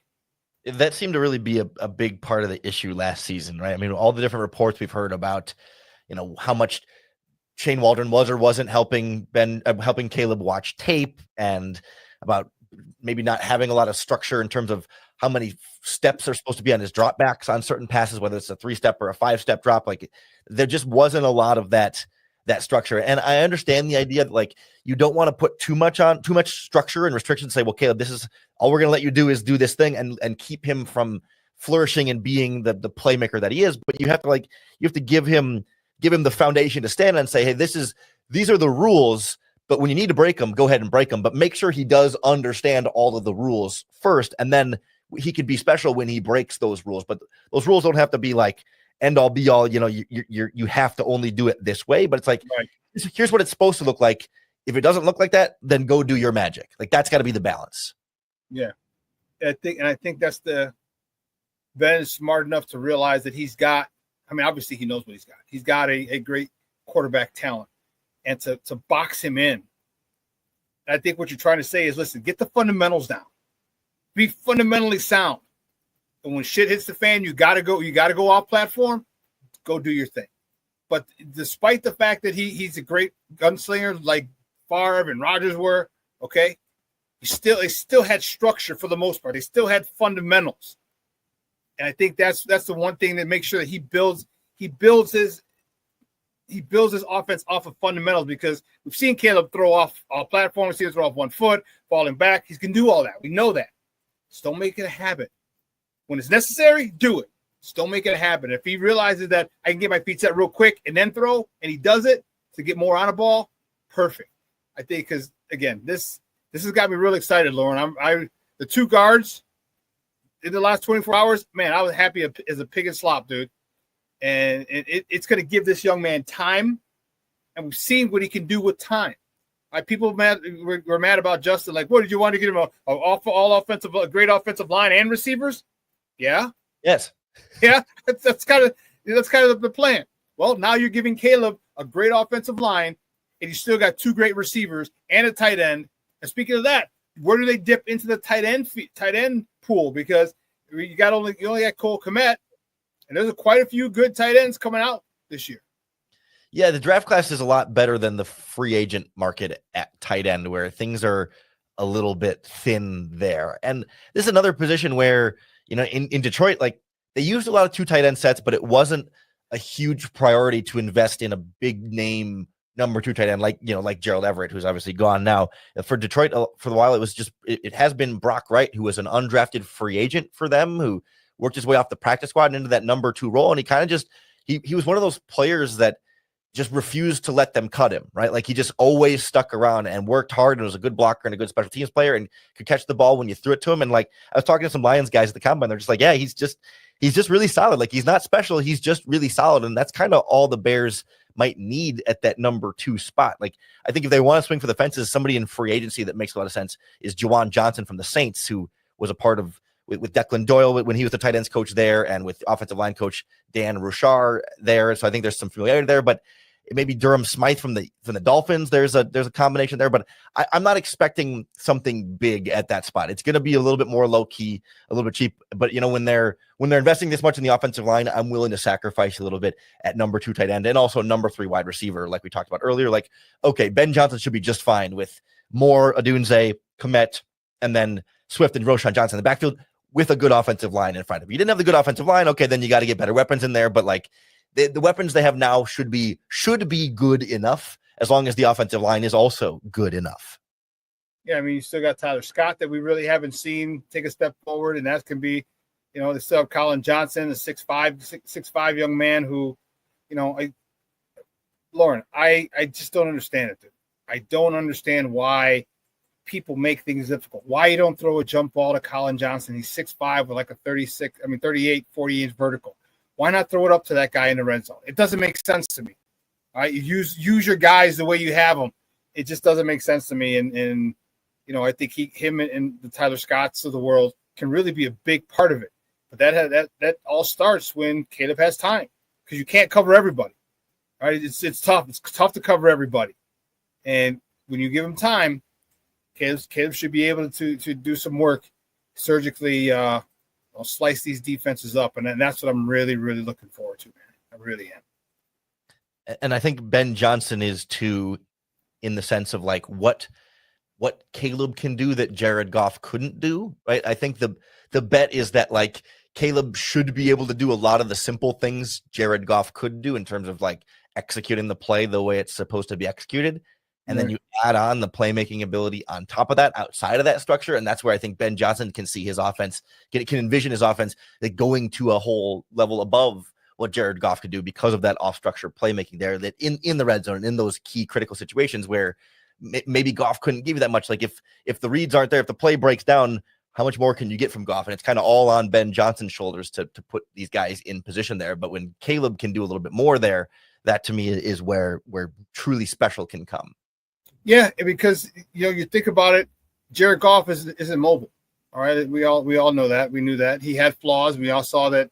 LA kind of gave up on him and traded for Stafford. They wanted Stafford, and then all of a sudden, the last couple of years, Jared Goff's one of the best quarterbacks in the NFL. Why? Ben Johnson, but also the buy-in from Jared Goff is a buy-in from the players is part two, and that's where Caleb has to buy in and believe it. I think he will, because look, you're the number 1 overall pick. When a guy comes and says, I'm going to build my offense around you, I can see how it's pretty easy for a quarterback to kind of gravitate toward whatever he's going to say, because everything's about you.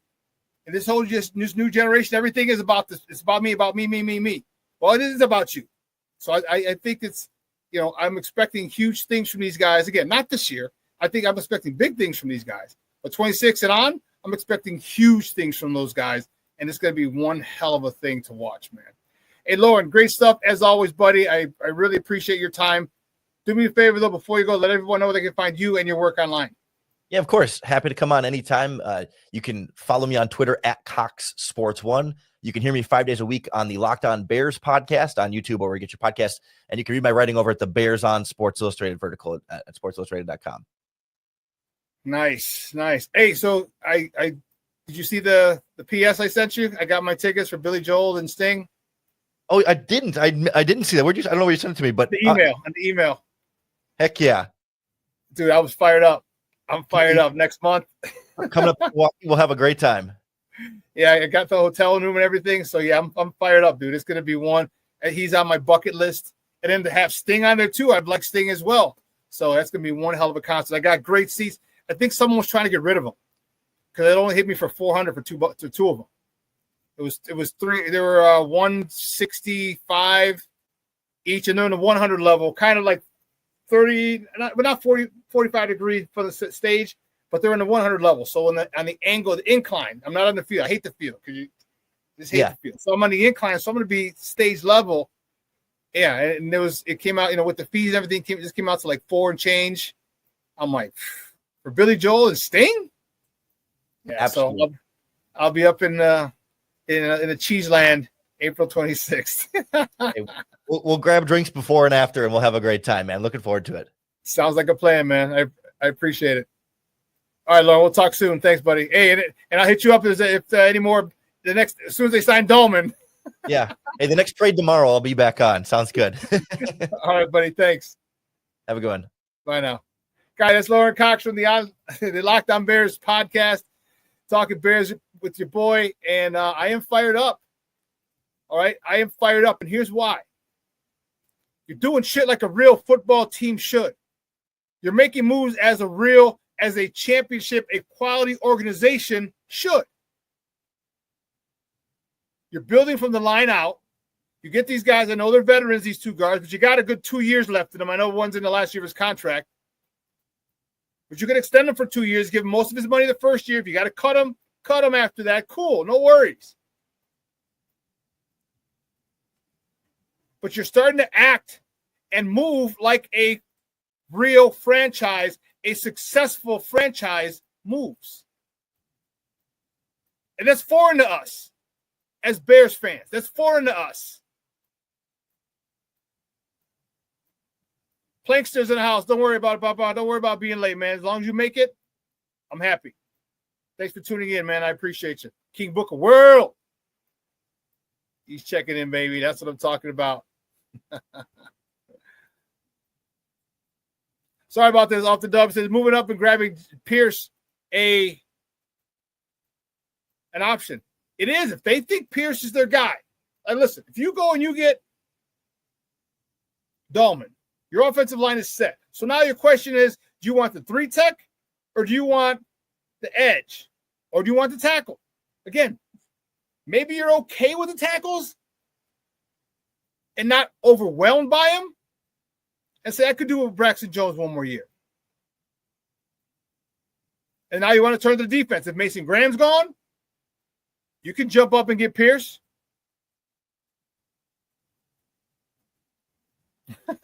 King Book of World says, if Sting don't do Murder by Numbers or Synchronicities, then it ain't a concert. I hear you. I'll let you know. I'll let you know. I'm fired up about it.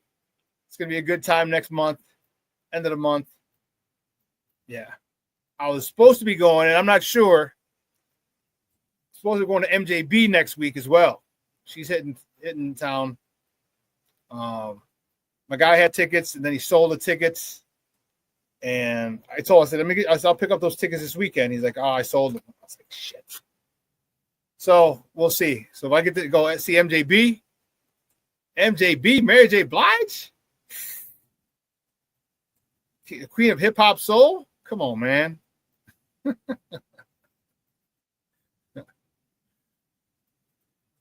Crazy JoJo says trade back, recover some picks, and still get talent. You can do that. That's very very plausible. Very, very possible. Very plausible. Why not? Because it's like Lorin said, if you get guys, there's a whole clump. You get the whole second tier of players, and you can trade back and get more picks and still get a second-tier player? Hey, I hear you. Crazy JoJo, I hear you, Papa. I'm good with that, too. I'm good with that, too. My man Junior says, 83-84, I snuck out and saw a Police concert. It was awesome. Oh, I can't wait, man. I'm excited. I'm fired up for that. Fired up for that. And, again, it only hit me for 400 for 2 ticks. I was like, what? Because the ticks I was looking at before were 5.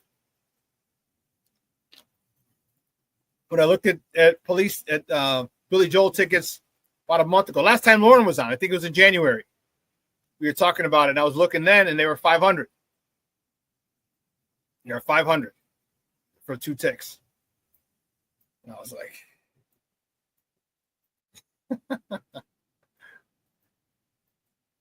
Mondo says, I can't name one Sting song off the top of my head. That's all right, dog. It's just us old heads. Definitely beyond your time. Oh, man.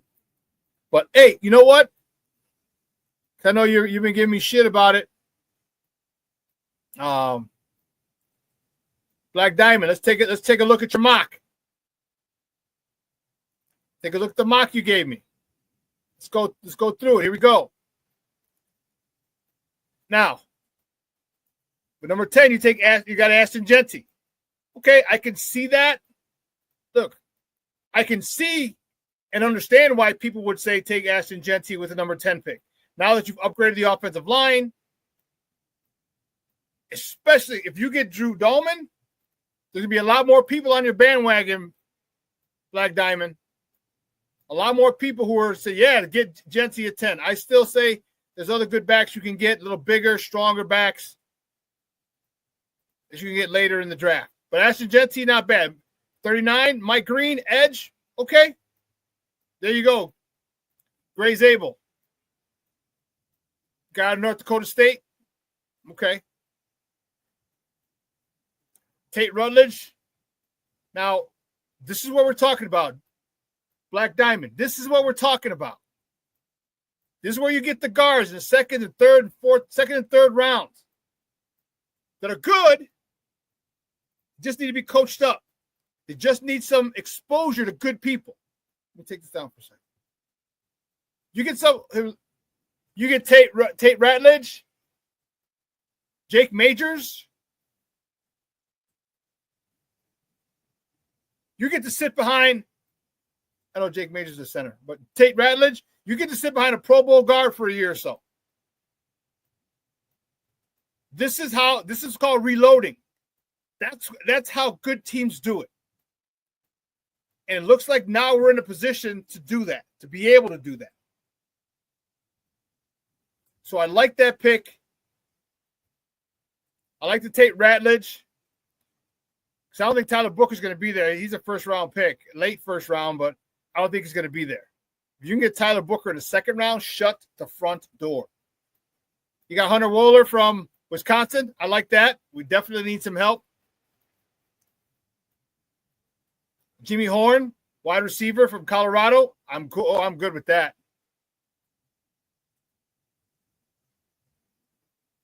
And then Caden is a I don't know. There's a thing in there. Tight end from Ole Miss.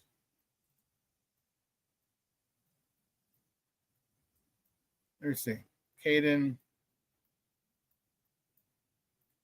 Here. Oh, Prescorn. Caden. Oh, he's older too. 25 years old. Okay.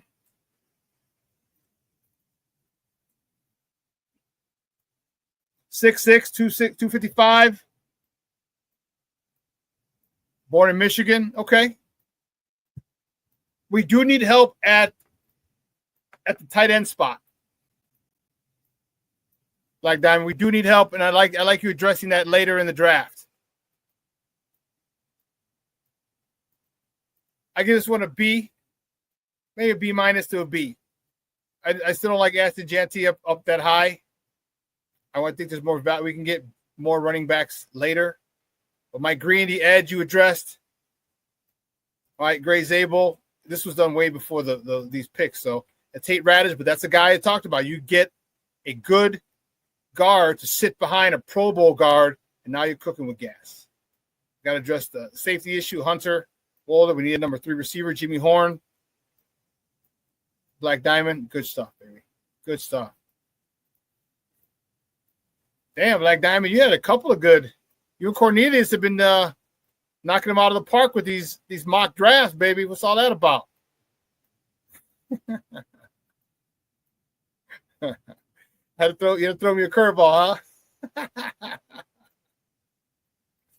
Crazy Jojo said, I saw Billy Joel in Las Vegas last year for free. Shut up. Was it at the football stadium, at Allegiant Stadium? It had to have been, right? At Allegiant Stadium? If it was Allegiant, tell me if it was Allegiant Stadium, their new football field, and how dope that stadium is. Oh, snap. 6th row from the stage. Damn.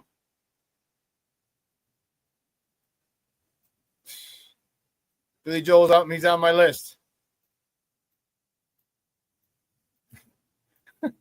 Junior says, my pa was old school. He thought every concert, my pa said, was at a pot party. You can't go. Thought I was smoking up, huh? I remember your dad, dude. That's funny. Oh, man. That had to be.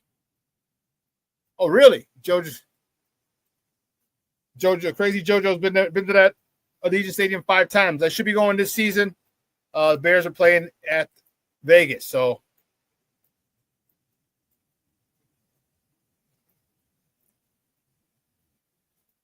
I like it because the first round is for game-changing players, even if it doesn't fit a need. Yeah, I mean, you get an Ashton Jeanty. Again, I can make the argument either way. My preference is no, don't get him. But if I had to defend drafting Ashton Jeanty, hell, I could defend it big time. Especially after the last 24 hours, I can defend it. Hell yeah, I can defend it. Oh shit, you saw Metallica and Red Hot Chili Peppers at Allegiant Stadium too. Damn, Crazy JoJo. Were those 2 for free also? What are you, like an usher? Like I was an usher back in the day. I got an Andy Frayne usher.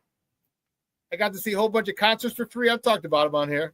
Different concerts I saw, the Bulls games, Bears games, Hawks, Sox. He said, no, I'm not an usher.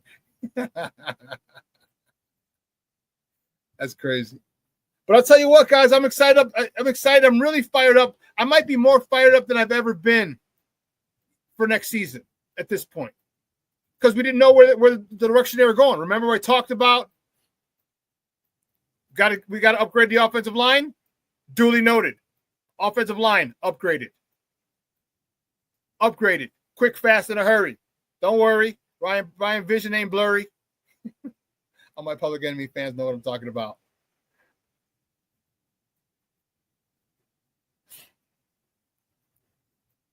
I'm excited because the things that Caleb's going to be allowed to do. As you heard, I said, 26, I'm going to be geeked.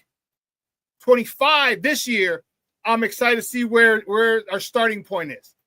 Actually, where the end point of 25 is, because that's going to be a launch pad, a springboard to where 26 goes. When you get a guy like Ben Johnson, who's going to tailor-make this offense for Caleb Williams,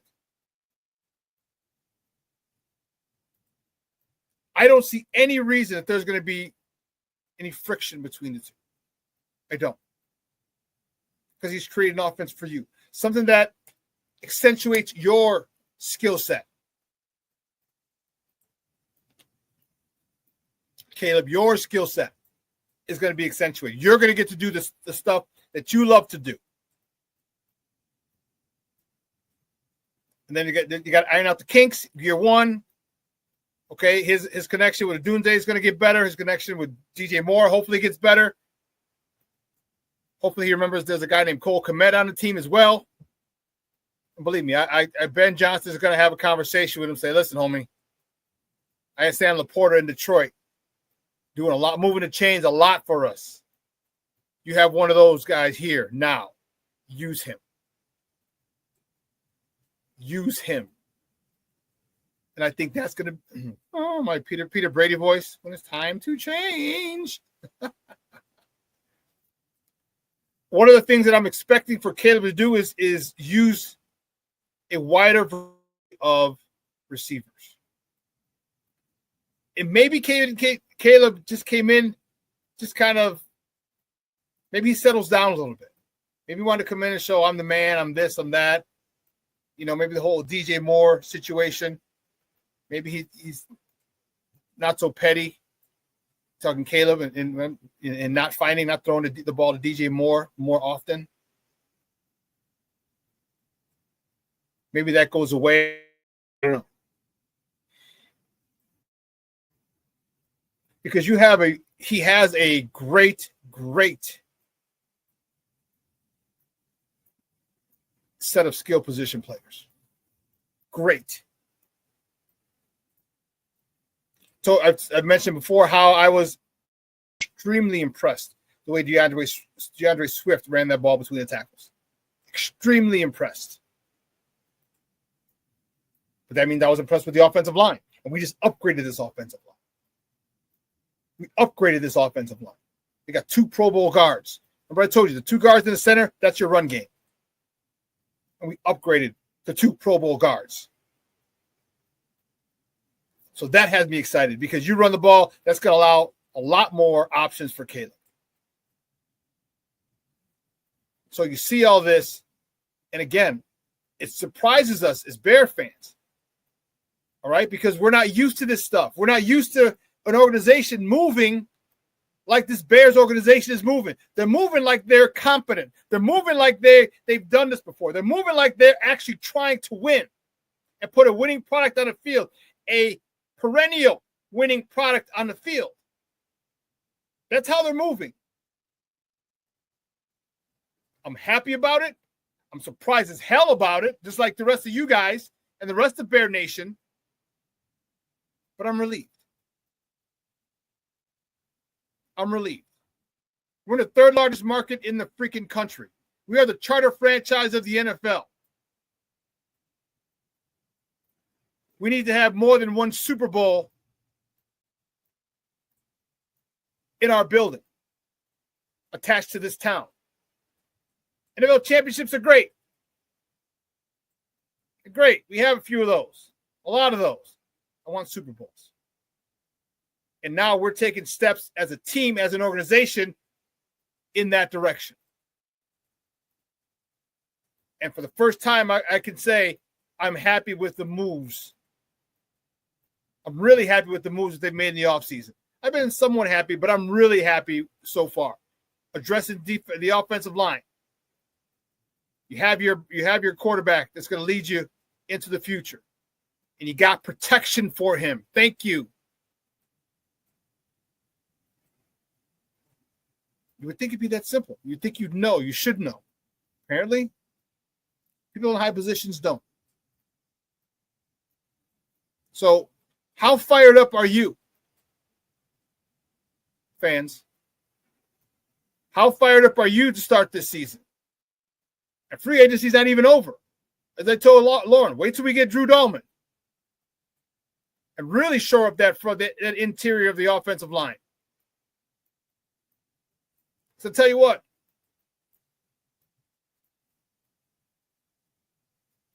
you're showing to Caleb you give a damn about his ass. You care about him. That's exactly what you're showing him. Exactly. You are the most important player in this franchise right now. You're the most important player on this team. And we're going to show you by protecting you. So you can do the things that you did to make you one of the best quarterbacks to come out of college.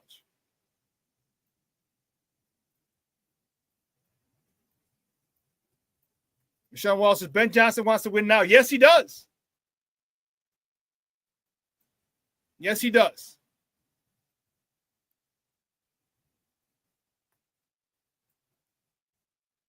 I should have said one of the best quarterback prospects come out of college. And they've built this around you. Yeah. That's something that I'm happy to see. Kevin Warren, this has a lot of Kevin Warren on it. The moves that have been made. A lot of Ben Johnson's fingerprints should be all over this. So there's a lot of good stuff going on.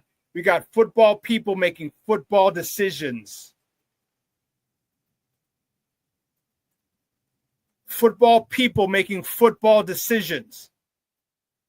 No more accountants making decisions. No more fans/owners making decisions. You got football people in football places making football decisions. And it's been far too long.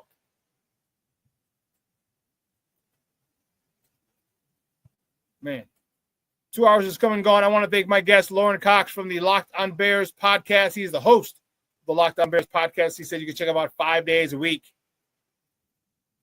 on YouTube and wherever you get your podcasts from. You can go check him out every day. They're not long, sometimes a half hour, 20 minutes, half hour, 40 minutes, an hour sometimes. If you're driving, you're stuck in traffic, you're on your way home, give him a listen. Follow him on Twitter at Cox Sports 1. That's like Fox Sports 1 with a C. Wow. I just got a text. According to Twitter, Ben Devine. He's pretty plugged in. Chicago Bears are expected to extend Joe Thuney before free agency begins next Monday. This should create even more cap space for Ryan Poles and company. Wow. Okay. Thanks, Mondo. Okay. I like that kind of party. See? Move shit like that. Moves like that. Moves like that. You sent him for 2 years. Didn't I just say that? Give him 2 years. Give him another 2 years. So you got 24 or 25, 26, 27. At that point, you should have your backup guard, the guy to take the baton and say, I got it from here for the next 10 years. Now Ryan Poles, Ian Cunningham, now you got to go find that young man. Take the baton from Thuney. I want to see. Is it Thuney? I don't know.